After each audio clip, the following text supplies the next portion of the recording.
ನಿನ್ನೆ ಸುರಿದ ಮಳೆಗೆ ರಾಜಧಾನಿ ಬೆಂಗಳೂರು ತತ್ತರಿಸಿ ಹೋಗಿದೆ. ಯಲಹಂಕದ ಪುಟ್ಟೇನಹಳ್ಳಿ ಕೆರೆ ಸುತ್ತ ಮಳೆ ನೀರಿನ ಅವಾಂತರಗಳು ಸೃಷ್ಟಿಯಾಗಿಬಿಟ್ಟಿದೆ. ನಾರ್ಥ್ವುಡ್ ಅಪಾರ್ಟ್ಮೆಂಟ್ ಸುತ್ತ ನೀರೇ ನೀರು.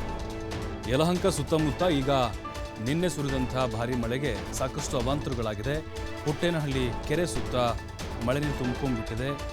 ನಾರ್ಥ್ವುಡ್ ಅಪಾರ್ಟ್ಮೆಂಟ್ ನೋಡಿ, ಅಲ್ಲಿರುವಂತಹ ನಿವಾಸಿಗಳ ಗೋಳು ಕೇಳೋರು ಯಾರೂ ಇಲ್ಲ. ಅಧಿಕಾರಿಗಳಿಗೆ ಹಿಡಿ ಶಾಪವನ್ನು ಹಾಕ್ತಾ ಇದ್ದಾರೆ ಅಲ್ಲಿನ ನಿವಾಸಿಗಳು. ಕಳೆದ ಒಂದು ವಾರದಿಂದ ರಾಜ್ಯ ಕಾಲುವೆಯಿಂದ ನೀರು ಯಥೇಚ್ಛವಾಗಿ ಹರಿದು ಬರ್ತಾ ಇದೆ. ಕಾಲುವೆಗೆ ಮುಂದೆ ಹೋಗ್ಲಿಕ್ಕೆ ಅವಕಾಶ ಇಲ್ಲ. ನೀರು ರಾಜ್ಯ ಕಾಲುವೆ ಮತ್ತು ಕೊಳಚೆ ನೀರಿನ ವಾಸನೆಯಿಂದ ಸ್ಥಳೀಯರು ಸಂಕಷ್ಟವನ್ನು ಎದುರಿಸುವಂಥ ಪರಿಸ್ಥಿತಿ. ಏರಿಯಾದಲ್ಲಿ ತುಂಬಿರುವಂಥ ನೀರನ್ನು ಮೋಟಾರ್ನಲ್ಲಿ ಹೊರಹಾಕೋಕ್ಕೆ ಪ್ರಯತ್ನವನ್ನು ಮಾಡ್ತಾ ಇದ್ದಾರೆ. ಆದರೆ ಆಗ್ತಾ ಇಲ್ಲ. ನೀರು ಹೊರ ಹೋಗ್ತಿಲ್ಲ. ಇನ್ನೂ ಹಾಗೆ ಇದೆ. ಬೈಕ್ಗಳು ಜೊತೆಗೆ ಅಲ್ಲಿನ ವಾಹನಗಳು ಎಲ್ಲವೂ ಕೂಡ ಜಲಾವೃತ ಆಗಿಬಿಟ್ಟಿದ್ದಾವೆ. ಮನೆಗಳಿಗೆ ನೀರು ನುಗ್ಗಿದೆ. ಹಾವು ಚೇಳು ಬರ್ತಿದ್ದಾವೆ. ಮನೆಯಲ್ಲಿದ್ದಂಥ ಎಲ್ಲ ವಸ್ತುಗಳು ನೀರು ಪಾಲಾಗಿದ್ದಾವೆ. ಜನ ನಿದ್ದೆ ಮಾಡೋಕ್ಕಾಗ್ತಾ ಇಲ್ಲ. ಜಾಗರಣೆ ಮಾಡುವಂಥ ಪರಿಸ್ಥಿತಿ ನಿರ್ಮಾಣ ಆಗಿದೆ.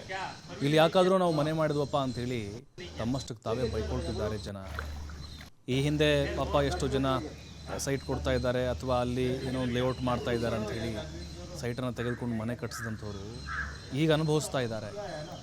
ಯಾಕಾದರೂ ನಾವು ಈ ಏರಿಯಾಗೆ ಬಂದ್ವಪ್ಪ ಅಂಥೇಳಿ.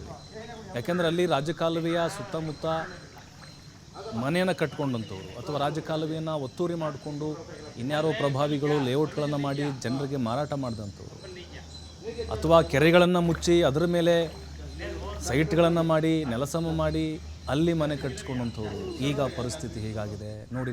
ಬರೀ ನೀರು ಆವರಿಸ್ಬಿಟ್ಟಿದೆ. ರಾಜ್ಯ ಕಾಲುವೆ ಇದೆ, ಆದರೆ ಮುಂದೆ ಸರಾಗವಾಗಿ ಅದು ಪುಟ್ಟೇನಹಳ್ಳಿ ಕೆರೆ ಸೇರಬೇಕು ಅಂತ ಹೇಳಿದ್ರೆ ಜಾಗ ಇಲ್ಲ. ಹೂಳು ತುಂಬಿಕೊಂಡಿದೆ. ಯಾರ್ಯಾರೋ ಅದಕ್ಕೆ ಅಡ್ಡಗಾಲು ಹಾಕ್ತಾ ಇದ್ದಾರೆ ಪ್ರಭಾವಿಗಳು. ರಾಜ್ಯ ಕಾಲುವೆ ಮುಚ್ಚುತ್ತಾ ಇದ್ದಾರೆ. ಮನೆಗಳನ್ನು ಕಟ್ಟಿಸ್ಕೊಳ್ತಿದ್ದಾರೆ. ರಾಜ್ಯ ಕಾಲುವೆನ ಹೊಡೆದಾಗ್ತೀವಿ ಅಂತೇಳಿ ಸರ್ಕಾರಗಳು ಕೂಡ, ಪ್ರತಿ ಸರ್ಕಾರ ಇದ್ರೂ ಕೂಡ ಅಷ್ಟೇ, JCBಗಳ ಗರ್ಜನೆ ಆಗುತ್ತೆ ಆರಂಭದಲ್ಲಿ, ಆಮೇಲೆ ಸೈಲೆಂಟ್ ಆಗಿಬಿಡ್ತಾರೆ ಪ್ರಭಾವಿಗಳ ಒತ್ತಡಕ್ಕೆ ಬಂದು. ಆದರೆ ಇಲ್ಲಿ ಬಲಿ ಆಗ್ತಾ ಇರೋದು ಅಲ್ಲಿ ಮನೆ ಕಟ್ಕೊಂಡಂಥ ಸಾಮಾನ್ಯ ಜನರು.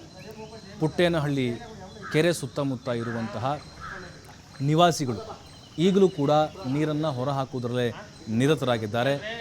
ನಾರ್ಥ್ವುಡ್ ಅಪಾರ್ಟ್ಮೆಂಟ್ ಏನಿದೆ ಅಲ್ಲಿರುವಂಥ ನಿವಾಸಿಗಳು, ಅಲ್ಲಿ ಕಂಪ್ಲೀಟಾಗಿ ಪಾರ್ಕಿಂಗ್ ಪ್ಲೇಸ್ ಎಲ್ಲವೂ ಕೂಡ ಜಲಾವೃತವಾಗಿದೆ.